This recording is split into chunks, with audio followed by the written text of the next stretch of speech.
नमस्कार। आज रात के लिए तैयार हो जाइए शाहपुर गांव की एक बहुत ही डरावनी कहानी सुनने के लिए। ये एक ऐसी कहानी है ना जो फुसफुसाते हुए सुनाई जाती है, एक तरह की चेतावनी जो पीढ़ी दर पीढ़ी चली आ रही है। ये एक रहस्यमयी आवाज के बारे में है जो आधी रात को सुनाई देती है जब सारी दुनिया सो रही होती है। तो चलिए इस भयानक कहानी में उतरते हैं। देखिए, सब कुछ शुरू होता है इस अजीब अकेली पुकार से। एक ऐसी आवाज जो गांव की सुनसान चांदनी में डूबी गलियों में गूंजती है, ठीक तब जब सब सो चुके होते हैं। आलू ले लो, गोल गोल आलू, रात वाले आलू। हमारी कहानी की शुरुआत होती है बबलू से। बबलू एक मिठाई की दुकान का मालिक था, काफी मेहनती। एक रात जब घड़ी ने आधी रात का इशारा किया तो वो अपनी दुकान बंद कर रहा था। गांव वैसे तो बड़ा शांत दिखता था, पर उस रात हवा कुछ ज्यादा ही ठंडी थी और सन्नाटा बहुत गहरा। और तभी उसे वो आवाज सुनाई देती है। अब उसकी जिज्ञासा उसे खींच ले जाती है। वो उस आवाज का पीछा करते करते एक अंधेरी गली में पहुंच जाता है, जहां एक बहुत बड़ा पीपल का पेड़ था। ये एक ऐसा फैसला था जिसने उसकी किस्मत पर हमेशा के लिए ताला लगा दिया। पेड़ के नीचे उसे सफेद साड़ी में एक औरत दिखती है जिसके पास एक बड़ी सी टोकरी है। बबलू को थोड़ी हंसी आती है, सोचता है ये क्या बेच रही है, इसकी टोकरी तो बिल्कुल खाली है। लेकिन फिर उसकी नज़र उस औरत की आंखों पर पड़ती है, एकदम भयानक दूध जैसी सफ़ेद आंखें जिन पे कोई रूह नहीं थी। और बस धुएं का एक गुब्बार उठता है और वो औरत एक भयानक चुड़ैल में बदल जाती है। उसकी खूबसूरती एक डरावने सपने जैसी लगने लगती है। और इससे पहले कि बबलू चीख भी पाता, एक जादू होता है और वो एक बड़े गोल आलू में बदल जाता है, बिल्कुल बेबस और खामोश। बबलू का गायब होना तो बस एक शुरुआत थी। बहुत जल्द शाहपुर गांव पर डर का एक गहरा साया मंडराने लगता है। एक के बाद एक लोग रात के अंधेरे में गुम होने लगते हैं। दहशत बहुत तेजी से फैलती है। पहली रात बबलू गायब हुआ, कई दिन बीत गए, उसका कोई पता नहीं चला, तो गांव वाले परेशान हो गए। फिर दूध वाला शामू भी गायब हो गया।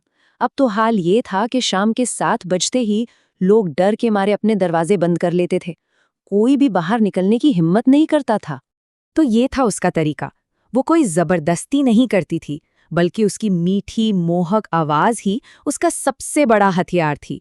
एक ऐसा मीठा जाल जो लोगों के दिलों को मोम की तरह पिघला देता था, और वो उसके जादू के सामने बिल्कुल लाचार हो जाते थे। यही उसकी सबसे खतरनाक चाल थी।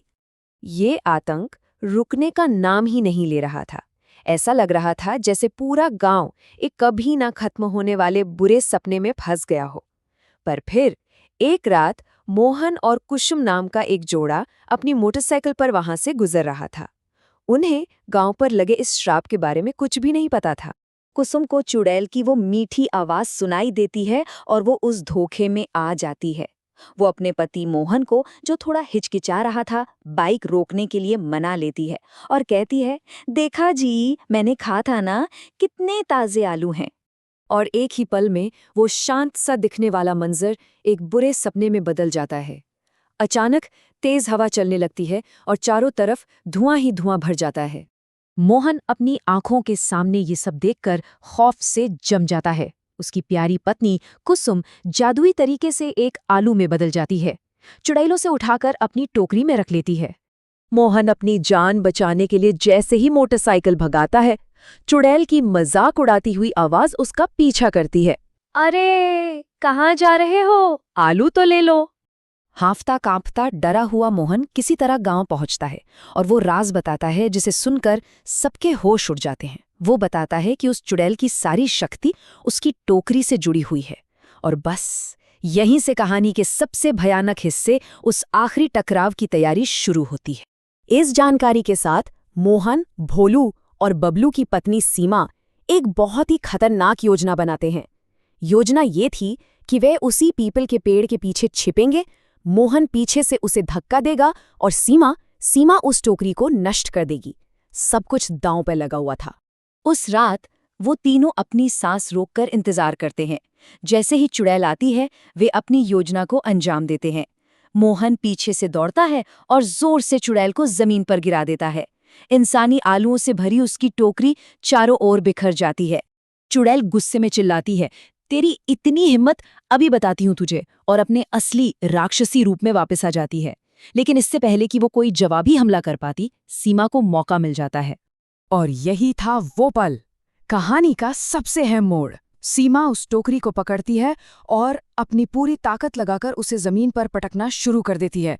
एक बार, 2 बार, तब तक जब तक कि वो टोकरी टुकड़े टुकड़े नहीं हो जाती। उस चुड़ैल की ताकत का जो सोर्स था वो पूरी तरह तबाह हो चुका था। जैसे ही टोकरी का आखिरी टुकड़ा टूटता है, चुड़ैल दर्द से तड़पने लगती है। एक भयानक चीख हवा में गूंजती है क्योंकि उसकी सारी शक्ति खत्म हो रही थी।